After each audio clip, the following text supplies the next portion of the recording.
17 বছর পর দেশে ফিরছেন বিএনপির ভারপ্রাপ্ত চেয়ারম্যান তারেক রহমান।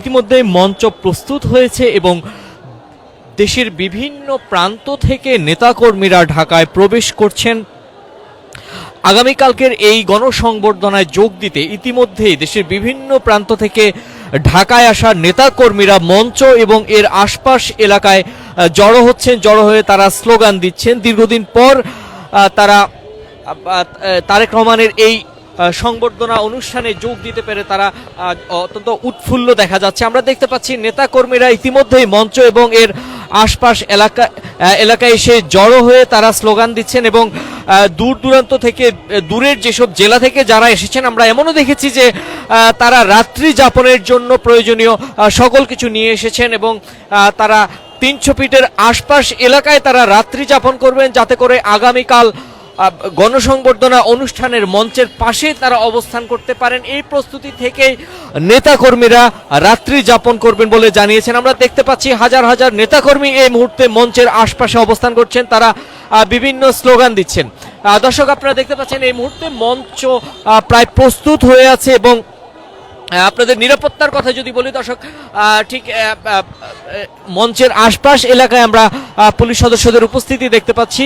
ঠিক মঞ্চের যে নির্দিষ্ট যে এরিয়াটি আছে সেখানে পুলিশ সদস্যরা ব্যারিকেড দিয়ে রেখেছেন, যাতে করে সাধারণ মানুষ ভেতরে প্রবেশ করতে না পারে এবং ঠিক মঞ্চের আনুষঙ্গিক যে প্রস্তুতি ছিল সেটি সম্পন্ন হয়েছে। শেষ সময়ের যে প্রস্তুতিগুলো সেটি আমরা দেখতে পাচ্ছি। ইতিমধ্যেই নেতাকর্মীরা যারা দূর দূরান্ত যে জেলাগুলো থেকে যারা ঢাকায় আসছেন গতকাল এবং আজ যারা ঢাকায় আসছেন, তারা মঞ্চ এবং এর আশপাশ এলাকা দেখতে তারা 300 ফিটে আসছেন। এই মুহূর্তে আমরা দেখতে পাচ্ছি হাজার হাজার নেতাকর্মী ইতিমধ্যে মঞ্চের আশপাশে এসে তারা স্লোগান দিচ্ছেন।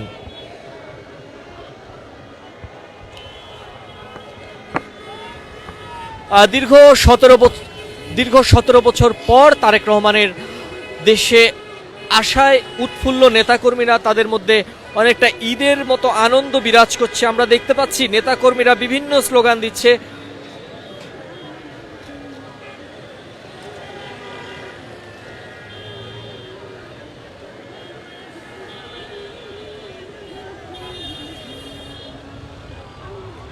দর্শক, আপনারা দেখতে পাচ্ছেন মঞ্চের কাজ ইতিমধ্যেই প্রায় সম্পূর্ণ শেষ হয়েছে এবং আগামীকাল তারেক রহমান যখন দেশে আসবেন ঠিক এই মঞ্চে দাঁড়িয়েই তারেক রহমান বক্তব্য দেবেন এবং এরপরেই তারেক রহমান এভার কেয়ার হাসপাতালে বেগম খালেদা জিয়াকে দেখতে যাবেন।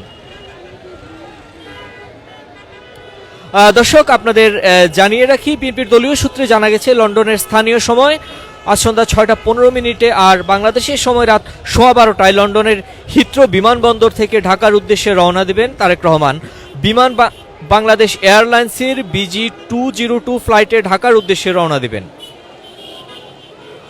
বিএনপির স্থায়ী কমিটির সদস্য সালাউদ্দিন আহমেদ জানিয়েছেন, বিমানবন্দর থেকে সোজা এভারকেয়ার হাসপাতালে চিকিৎসাধীন তার মায়ের কাছে ছুটে যাবেন তারেক রহমান। এরপর মাকে এক নজর দেখে সোজা তারেক রহমান চলে আসবেন 300 ফিটের এই মঞ্চে এবং বাংলাদেশের বিভিন্ন জেলা থেকে আগত নেতাকর্মীদের উদ্দেশ্যে তিনি বক্তব্য দিবেন।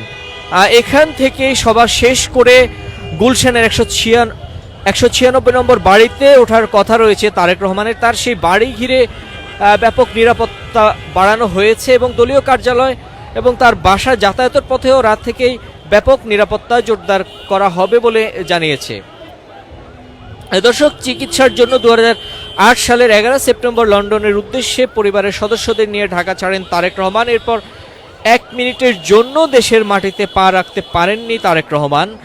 দীর্ঘ 17 বছর পর আগামীকাল 25শে ডিসেম্বর তারেক রহমান দেশে ফিরছেন এবং নেতাকর্মীদের মাঝে আমরা দেখতে পাচ্ছি নেতাকর্মীরা বাংলাদেশের বিভিন্ন জেলা থেকে ইতিমধ্যে ঢাকায় প্রবেশ করছেন এবং গতকাল থেকে আমরা দেখতে পেয়েছি দূর দূরান্তের জেলা থেকে নেতাকর্মীরা ঢাকায় আসছেন আগামীকালকের এই গণসংবর্ধনায় যোগ দিতে।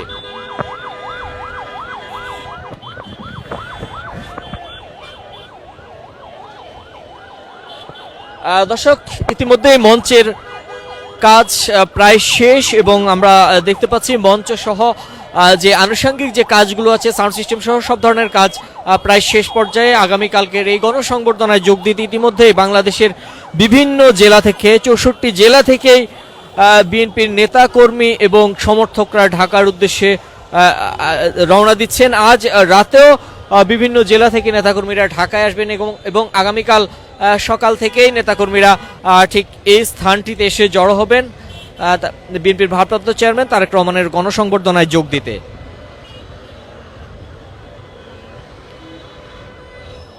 ঐতিহাসিক এই গণসংবর্ধনা অনুষ্ঠানের ইতিমধ্যেই সব ধরনের প্রস্তুতি সম্পন্ন হয়েছে এবং আমরা দেখতে পাচ্ছি মঞ্চ এবং মঞ্চের আশপাশ এলাকায় পুলিশ সদস্যদের উপস্থিতি আমরা দেখতে পাচ্ছি। ঠিক নির্দিষ্ট একটি এরিয়ার মধ্যে মঞ্চের সামনের এই অংশটিতে আমরা দেখতে পাচ্ছি সাধারণ মানুষদের প্রবেশ করতে দেওয়া হচ্ছে না, শুধুমাত্র আইন শৃঙ্খলা বাহিনীর সদস্যদের উপস্থিতি আমরা দেখতে পাচ্ছি। তাছাড়া মঞ্চ প্রস্তুতির যে কর্মীরা আছেন এবং যারা সাউন্ড সিস্টেম সহ আনুষঙ্গিক যে কাজগুলো যারা করছেন, যে কর্মীরা করছেন, শুধুমাত্র তাদের কর্মযোগ্যই আমরা দেখতে পাচ্ছি। এছাড়া সাধারণ মানুষের এই প্রবেশ এই মুহূর্তে এদিকে বন্ধ রাখা হয়েছে। আমরা দেখতে পাচ্ছি হাজার হাজার নেতাকর্মী মঞ্চ এবং মঞ্চের আশপাশ এলাকায় এসে তারা জড়ো হচ্ছেন এবং তাদের প্রিয় নেতাকে উদ্দেশ্য করে বিভিন্ন স্লোগান দিচ্ছেন। তাদের মধ্যে আমরা দেখতে পাচ্ছি তারা বেশ উৎফুল্ল এবং তাদের মাঝে বেশ আনন্দ দেখা যাচ্ছে। দীর্ঘ 17 বছর পর তারেক রহমান দেশে ফিরছেন, এই আনন্দে আমরা দেখতে পাচ্ছি ইতিমধ্যে বাংলাদেশের বিভিন্ন জেলা থেকেই নেতাকর্মী এবং সমর্থকরা ঢাকায় আসছেন। দর্শক, আপনারা যে মঞ্চটি দেখতে পাচ্ছেন এই মঞ্চে আগামীকাল তারেক রহমান বক্তব্য রাখবেন। লন্ডন থেকে বাংলাদেশে পা রেখে তিনি প্রথমে এভার কেয়ার হাসপাতালে তার মাকে দেখতে যাবেন এবং পরবর্তীতে সেখান থেকে এসেই তিনি এই মঞ্চে উঠবেন এবং এই মঞ্চ থেকে বাংলাদেশের বিভিন্ন জেলা থেকে আগত নেতাকর্মীদের উদ্দেশ্যে বক্তব্য রাখবেন। আমরা ইতিমধ্যেই দেখতে পাচ্ছি হাজার হাজার নেতাকর্মী মঞ্চ এবং মঞ্চের আশপাশ এলাকায় এসে জড়ো হচ্ছেন এবং তারা বিভিন্ন স্লোগান দিচ্ছেন। দীর্ঘ 17 বছর পর তারেক রহমান দেশে ফিরছেন এবং এই তারেক রহমানের দেশে ফেরা নিয়ে তাদের মধ্যে বেশ উৎফুল্ল এবং তাদের মাঝে বেশ আনন্দ আমরা দেখতে পাচ্ছি। আপনারা দেখতে পাচ্ছেন দর্শক, মঞ্চের ঠিক সামনেই যে ব্যারিকেডটি আছে, ব্যারিকেডের পাশেই বিএনপির হাজার হাজার নেতাকর্মীরা এসে অবস্থান করছেন এবং তারা বিভিন্ন স্লোগান দিচ্ছেন।